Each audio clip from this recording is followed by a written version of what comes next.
اس وقت جس مشکلات سے فلسطین کے عوام گزر رہے ہیں، ہم ہمیشہ یہ سنتے رہے کہ فلسطین قبلہ اول یہ ہماری ریڈ لائن ہے۔ میں نے مختلف لوگوں کو سنا، مختلف لوگوں کو دیکھا، جو دوسرے مذہب کے لوگ ہیں، ہندو، سکھ، عیسائی، کرسچن، سب کو سنا فلسطین کے حوالے سے، فلسطین کے حق میں بات کی، احتجاج کیے، فلسطین میں ظلم بند کرو کا نعرہ بلند ہوا، غیر مسلمانوں میں بھی یہ کام کیا، اور ہماری امت مسلمہ کی عوام نے بھی یہ سب کیا۔ آخر ایسا کیا ہے جس بات کو غیر مسلم بھی تسلیم کرنے پر مجبور ہو گئے؟ دیکھیں، ہم سب سے پہلے انسان ہیں، ہم سب سے پہلے انسان ہیں، انسانیت کی بات کریں گے۔ کون کس ملک سے کس کے کتنے ریلیشن ہیں، کتنا اتحاد ہے، اس پر بات کرنے کی ضرورت نہیں ہے۔ ہم اس انسانیت کے ناطے، مسلمان ہونے کی حیثیت سے دنیا میں بڑے دعوے کرتے آئے، بدقسمتی سے وہ سارے دعوے کھوکھلے، محض ایک نعرہ نظر آئے۔ میرے دوستو، عزیز ساتھیوں، آخر ایسا کیا ہے؟ دنیا تو آپ کے حق میں اٹھ گئی، آپ کی ہم آواز بن گئے، کس کے لیے؟ کہ فلسطین میں ظلم ہو رہا ہے، بچے، بزرگ، مائیں، بہنیں، سب کا خوب قتل عام ہوا، اور آپ سب نے خوب تماشا دیکھا۔ آخر یہ تماشا آپ کب تک دیکھتے رہیں گے؟ افغانستان میں 20 سال جنگ رہی، 20 سال جنگ رہنے کے بعد اس وقت الحمدللہ بہت خوشی کی بات ہے، وہ اپنے پاؤں پر کھڑے ہوئے۔ لیکن آپ نے کیا کردار ادا کیا؟ بحیثیت انسان، بحیثیت مسلمان، آپ کا کردار کیا رہا؟ آپ کہاں کھڑے رہے؟ صرف فنڈ مانگنے کے لیے، صرف نعرے کے لیے، صرف احتجاج کے لیے آپ رہ گئے؟ افغانستان میں ایک بہترین مضبوط حکومت قائم ہو گئی، اور خوشی کی بات یہ ہے کہ ایشیا کے اندر ایک اور بہترین ملک کامیابی کی طرف رواں تواں ہے۔ اور آپ کا کردار کیا رہا؟ کشمیر میں 75 سالوں سے جنگ کا عالم ہے، جنگ کا سماں ہے، وہاں دہشت گردی ہو رہی ہے۔ مسلم ہوں یا غیر مسلم ہوں، اس بات کو تسلیم کرتے ہیں کہ کشمیر میں ظلم ہو رہا ہے۔ آپ کی آواز بن گئے، آپ کی آواز بن گئے، مسلم یا غیر مسلم سبھی آپ کی آواز بن گئے، کشمیر میں ظلم ہے۔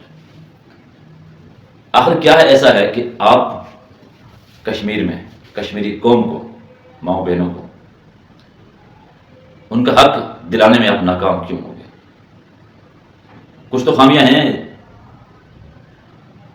جن کا ازالہ اب بھی باقی ہے۔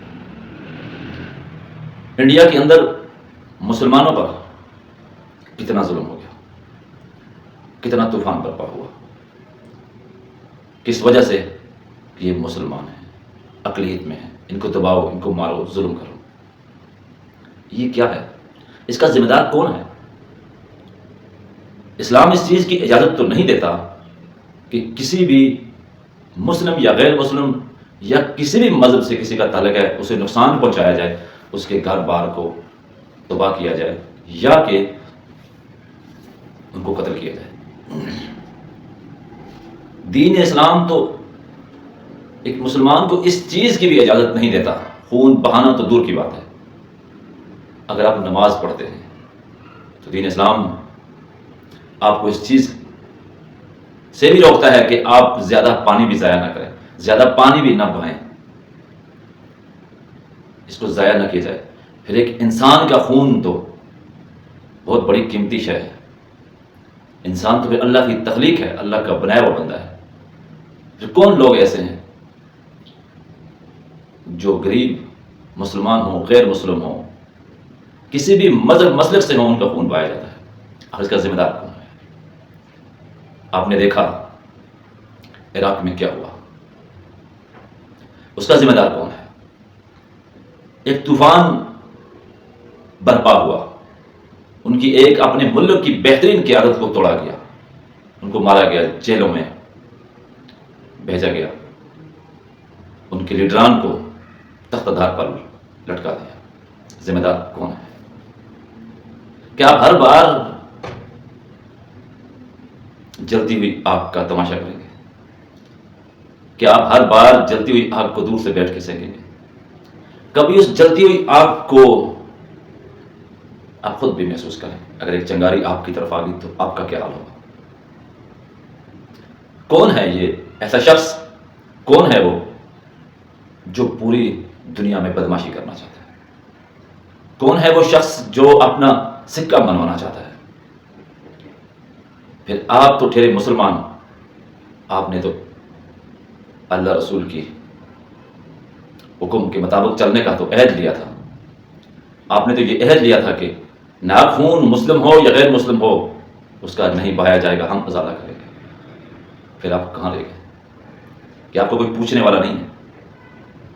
آئے دن کبھی کس ملک پر ظلم ہو رہا ہے، کبھی کہاں پر ظلم ہو رہا ہے، کبھی کہاں پر ظلم ہو رہا ہے۔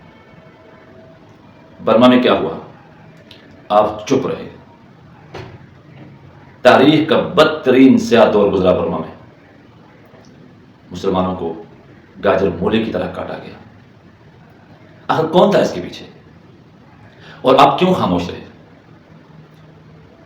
کیا قصور تھا ان برما کے غریب مسکین ماؤں بہنوں کا، ان بزرگوں کا، کہ وہ مسلمان تھے؟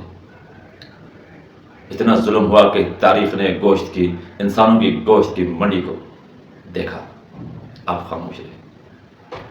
آخر اب تک کب تک آپ خاموش رہیں گے؟ کہ آپ نے اللہ کے ہاں جواب دہ ہونا ہے یا نہیں؟ لیکن اللہ کا فیصلہ ضرور آئے، ظلم کرنے والے بچ نہیں سکتے، ظلم کا حساب دینا ہوگا۔